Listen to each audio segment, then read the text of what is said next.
புரட்சி தமிழகம் பறையர் பேரவையின் மாநில தலைவர் அண்ணன் ஏர்போர்ட் மூர்த்தி அவர்.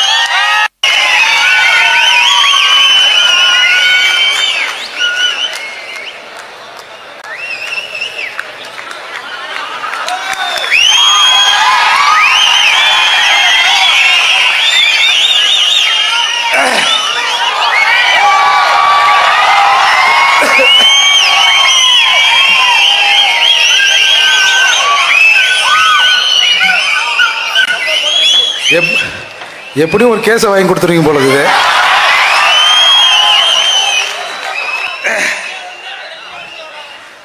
சாதிவாரி கணக்கெடுப்பும் பஞ்சமர் நிலமீட்பும் குறித்து இன்றைக்கு நடந்து கொண்டிருக்கிற இந்த பேரணி மற்றும் பொதுக்கூட்டத்தின் தலைவர் எங்கள் அண்ணன் செந்தமிழன் சீமான் அவர்களுக்கு நன்றி தான் சொல்ல முடியும். நான் இந்த கூட்டத்திற்கு வருகிற போது, ஏன்னா பஞ்சமி நில பிரச்சனைங்கிறது முதல்ல என் வீட்டில இருந்து ஸ்டார்ட் பண்ண பிரச்சனை. அது நான் அதுக்கான தரவுகளோடு வந்தேன். ஏன்னா டேட் வாரியா என்ன நிலங்கள் எல்லாம் எப்படி எடுக்கப்பட்டது என்பதை இன்று வெளி உலகுக்கு சொல்லணும் அப்படின்னு வந்தேன். வருகிற போதே என் தம்பி அர்ஜுன் பாஸ்கர் சொன்னா, என்ன இன்னைக்கு ஏதோ கூட்டத்தில் ஏதோ தகராறு வருமாமே நீ பேசும்போது. டேய், ஈரோடு கூட்டத்தில் இருந்து அண்ணன் சீமானோடு நான் பேசிக் கொண்டிருக்கிறேன். தமிழர்கள் அடங்காதவன் செந்தமிழன் சீமான், பறையர்களில் அடங்காதவன், பறையர்களில் அடங்காதவன் இந்த மூர்த்தி. இந்த மூர்த்தி இன்று உயிரோடு இருக்கிறேன் என்று சொன்னால் என்னுடைய பாதுகாப்பை நானே உறுதி செய்து கொள்வேன். கூடுதலாக இன்னும் இந்த பறையர் சமூகத்தில் சில இளைஞர்கள் பறையர் இன உணவோடு இருக்கிறார்கள். அதனால தான் இந்த மூர்த்தி இன்னைக்கு உயிரோடு இருக்கிறேன். நான் இந்த போலீஸ் எல்லாம் நம்ப மாட்டேன். மேலவளவுக்கு அஞ்சலி செலுத்த போனேன். தென்மண்டல டிஐஜி பொன்னின்னு நினைக்கிறேன், அவங்க தலைமையில ஒரு பெரும் போலீஸ் படை என்னை அழைத்து கொண்டு மேலவளவுக்கு போகிறது. அதாவது எல்லாரும் ஒரு டைம்ல அஞ்சலி செலுத்துவாங்க. நான் முதலாக அஞ்சலி செலுத்த வேண்டும். அதிலே நான் ஒரு கோரிக்கை வைக்க வேண்டும் என்று நினைத்தேன். அது என்ன கோரிக்கை என்று சொன்னால், ஒரு சமூகத்திலே ஒருவர் இருக்கிறார். அவருடைய மனைவிக்கு இந்த அரசாங்கம் கலைஞர் கருணாநிதி அவர்கள் எம்பி சீட்டு கொடுத்து இணையமைச்சர் ஆக்கினார். எங்கள் சமூகத்தில் ரோட்ல ஒரு 7 பேர் செத்தான். இவன் புருஷன் ரோட்ல தானே செத்தான், நீ சாலை பணியாளர் வேலை செய்யுமா அப்படின்னு ரோட்லயே நிக்க வச்சார் கருணாநிதி. இந்த உண்மை எனக்கு லேட்டா தெரிஞ்சது. நான் போனேன். அப்போ தென்மண்டல டிஐஜி தலைமையில என்னை அழைத்துக் கொண்டு ஒரு பெரும் படை போகுது. அந்த படை சொல்லுது, வேண்டாங்க திரும்பி போயிடுங்க. கொஞ்சம் பேர் ஒரு மாதிரியா இருக்கிறாங்க, ஒரு 50 பேர், வேண்டாங்க. ஒரே சமூகத்துக்குள்ள ஒருத்தனை கூட்டும் போய் உன்னால பாதுகாப்பா கூட்டும் வர முடியலையான்னு அதிகாரிகள் எங்களை சொல்லுவாங்க. வேண்டாங்க. இல்லைங்க நான் போய் தாங்க தீருவேன், நான் பார்த்துக்கிறேங்க என் பாதுகாப்பை. இல்லைன்னு சொல்லி அப்புறம் நீங்க மீறி போனால் உன்னை கைது செய்து விடுவேன் அப்படின்னு சொன்னாங்க. சரி, அப்புறம் போனா அப்புறம் கூட வரவங்களாம் எதுவுமே கல்யாண மண்டபத்தில் உட்கார வச்சு சோறகாரம் வாங்கி கொடுத்து திருப்பி எதுக்கு அரசாங்கத்துக்கு செலவு வைக்கணும், ஏன்னா நம்ம ஸ்டாலினுக்கு நம்ம செலவு வைக்க கூடாது அப்படின்னு சொல்லிட்டு நாங்க திரும்பி வந்துட்டோம். அண்ணன் திருமாறன் அவர்களுக்கு தெரியும். மறுநாள் காலை நான் இந்த மூர்த்தி பறையர், கக்கன் அவர்களின் பேரன் சரஸ்குமார், ரெண்டே பேர், ஒரு இனோவா கார், ஒரு ஓட்டுநர், நேராக மதுரையிலிருந்து வண்டி நேராக மேலாவளவு போச்சு.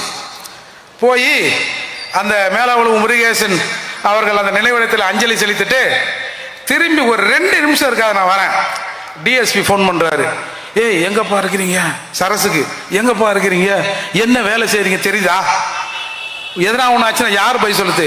யாரும் பதில் சொல்ல வேணாம். நேற்று நீங்க போலீஸ் என்ன பதில் சொன்னீங்களோ அந்த பதிலையே சொல்லுங்க, எங்க பாதுகாப்பை நாங்க பாத்துக்கிறோம் அப்படின்னு சொல்லிட்டு வந்தேன். அண்ணன் பல சிறைக்கு போயிருப்பாரு. நான் பார்க்காத சிறை இல்லை. ஏன்னா கோயம்புத்தூர்ல இந்த காலத்தின் சிறைக்குள்ள செல்ல அடிச்சிட்டான்னா ஒரு பல்லா தருவான், ஒரு சட்டி, சின்ன சட்டி. என் வீட்டில் கக்கூஸ் எப்படி தெரியுமா இருக்கும்? நான் ஒரு காவல்துறை அதிகாரியின் மகன்.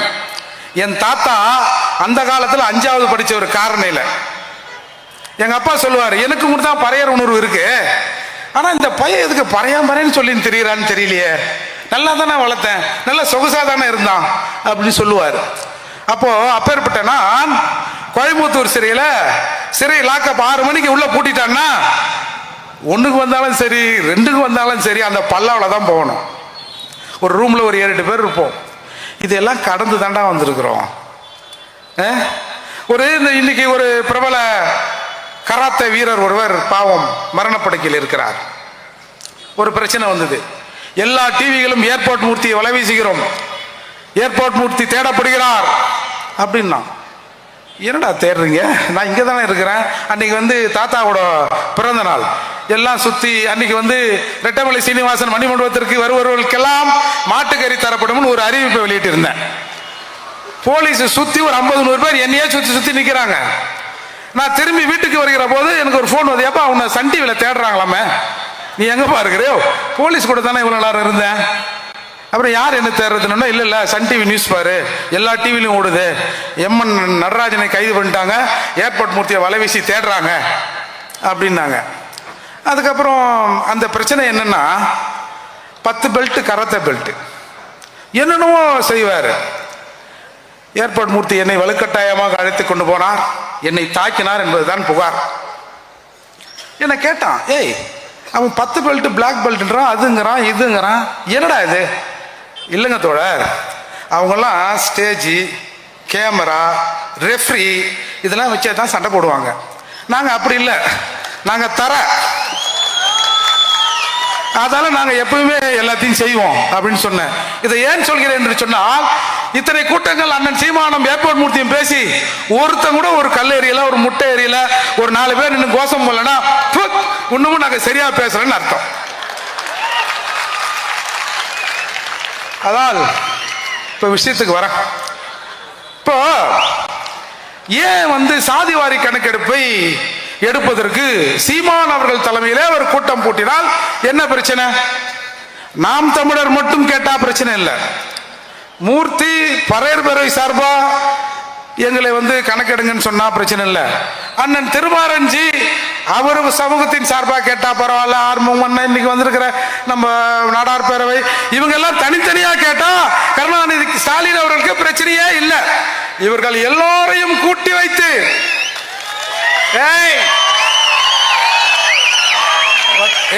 எட்றாங்களா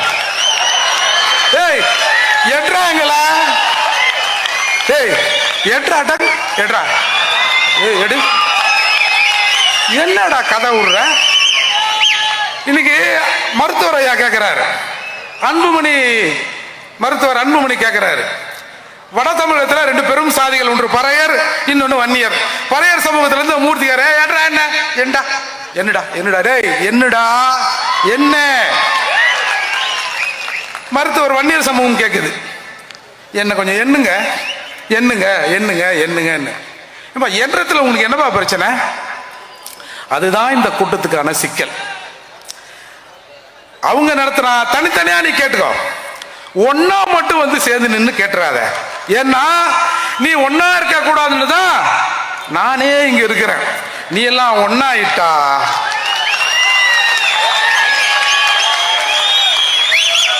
ரொம்ப தூரம் இல்லை, இதோ இருக்கிறது ஓங்கோல்.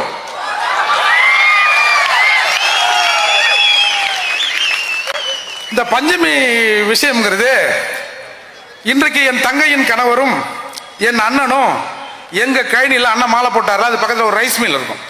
அந்த ரைஸ் மில்ல ஏறு உழுதுன்னு இருக்கிறான் 2 பேரும். அப்ப அன்றைக்கு என் அத்தை மகன் அவரு, அதாவது இந்த பஞ்சமி நில விவகாரத்தை கையில எடுத்து போராடி கொண்டிருக்கிற தீபன் சக்கரவர்த்தியின் தம்பி அவர். 2 பேரும் வெறும் ஜட்டியோட ஏறு உழுதுன்னு இருக்கிறான். ஒருத்தன் ஒரு 25 ஏக்கர் வாங்கியதா சொல்லி வரப்பு போட்டுனே வரான். சரி, அந்த முண்டம் அவன் மாமல்லபுர பள்ளியில ஒரு ஓவிய ஆசிரியர், அவன் திமுக காரன், அவன் ஒரு புரோக்கர். மன்னிக்கணும், புரோக்கர்னா நீங்க வேற எதுவும் நினைச்சிடாதீங்க, லேண்ட் புரோக்கர். ஏன்னா எல்லாமே வில்லங்கமாவே இருக்குது இன்னைக்கு வார்த்தை. Land broker. அவன் ஒன்று என்னோட அத்தை பிள்ளையும் எங்கள் அண்ணனும் உழுதுட்டு போன பிறகு நைட்டில் வந்து போட்டிருந்தா கூட பரவாயில்ல, பகல்லையே வரப்ப போடுறான். இவன் 2 பேரும் நான் கையில் ஊழ்ந்துனுக்கிறேன், என் கையில் வந்து நீ வரப்ப போடுற, யாரா நீ அப்படின்னு. நான் வந்து இந்த மாதிரி திமுக, நீ எந்த காவாக இருந்தா என்னடான்னு அடி பிச்சு எடுத்துடுறானுவோம். 2 பேரும் சேர்ந்து அவனுங்க வந்து சும்மா அரைக்கறி 1 கிளி மாட்டுக்கிற தின்றவன்லாம் இல்லை. எங்கள் தாத்தாவுக்கு 5 அண்ணன் தம்பிங்க. அப்படியே வீட்டு வாசல்ல ஒரு பெரிய குழி தோண்டி இருக்குமா, பெரிய அடுப்பு இருக்குமா, அணையா விளக்காய் அதில் மாட்டுக்கறி வெந்து கொண்டே இருக்குமா. அப்பேற்பட்ட பரம்பரை நாங்க. வச்சான் வெளுத்தான் 2 பேரையும் அந்த வாத்தியார. உடனே ஜெகதீசன் ஒரு எஸ்ஐ அன்னைக்கு மாம்பழப்புறம் காவல் நிலையத்தில் இருந்தவர் 2 பேரையும் கூட்டும் போய், அப்புறம் இவன் பைக் எடுத்துன்னு போய் கம்ப்ளைண்ட் கொடுத்த 2 பேரையும் கூட்டும் போய் ஜட்டி கூட அவுத்துட்டு வெளுத்து வாங்கிட்டானுவோம்.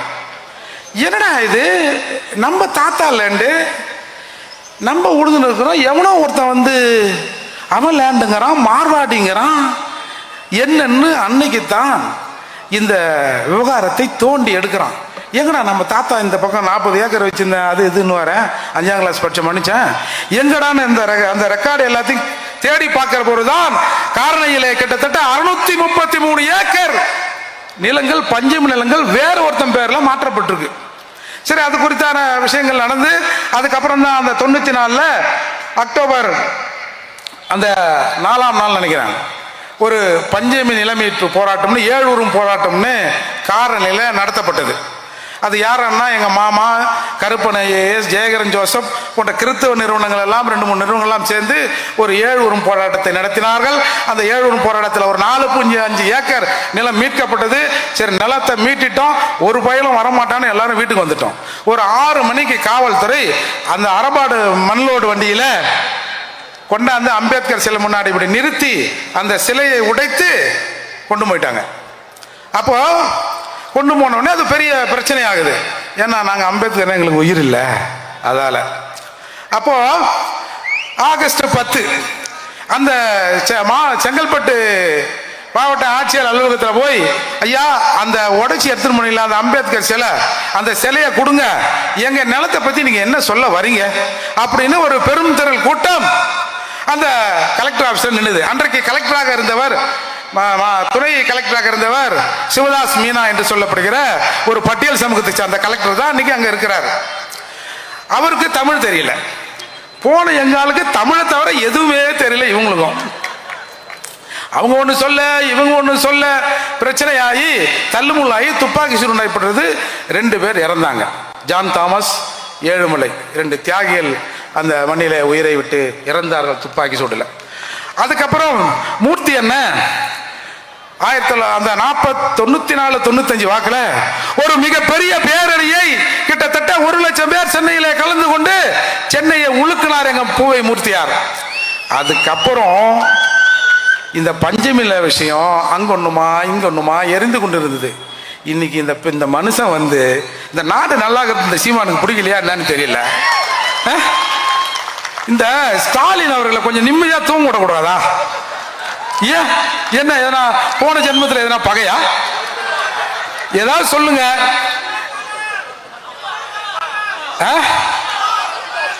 பகை இருக்கோ? ஏதாவது திருச்செந்தூர்ல போய் ஏதாவது ஒரு யாகத்தை பண்ணி ஒரு பரிகாரத்தை வேணா பண்ணி விட்டுருவோமா? எதுக்கு பாவம், அவரே உடம்பு சரியில்லாம இருக்கிறான்றாரு. அந்த மனுஷனை இந்த மாதிரி தூங்க விடாம பண்ணா நல்லா இருப்பாரா? செந்தமிழ் நல்லா இருக்குதா இது? எனவே இப்படி பூவை மூர்த்தியாருக்கு பிறகு இந்த பிரச்சனையை யார் கையில் எடுத்தது என்று சொன்னால் செந்தமன் சீமான் எடுக்கிறார். செந்தமன் சீமான் எடுத்தார் என்பதை விட நாங்கள் இங்கிருந்து பாபர் மசூதி கட்டுறதுக்கு போவோம் ட்ரெயின்ல. டிசம்பர் 6 என்னது அம்பேத்கர் நினைவு நாள், அப்புறம் ஏதோ இஸ்லாமியர் சம்பந்தப்பட்டது ஏதோ ஒரு நாள், அதை கூட கொடுத்துட்டோம். இங்கிருந்து போவோம். பாய்மார்களுக்கு நாங்கள் கோயில் கட்டி தரோம். இங்க 633 ஏக்கர் 12 லட்சம் ஏக்கர் வந்து இந்த நாட்டில் கிடக்குது. அதை கேட்கறதுக்கு ஒன்றும் இல்லை. போகிறோம் மசூதியை கட்டுறதுக்கு.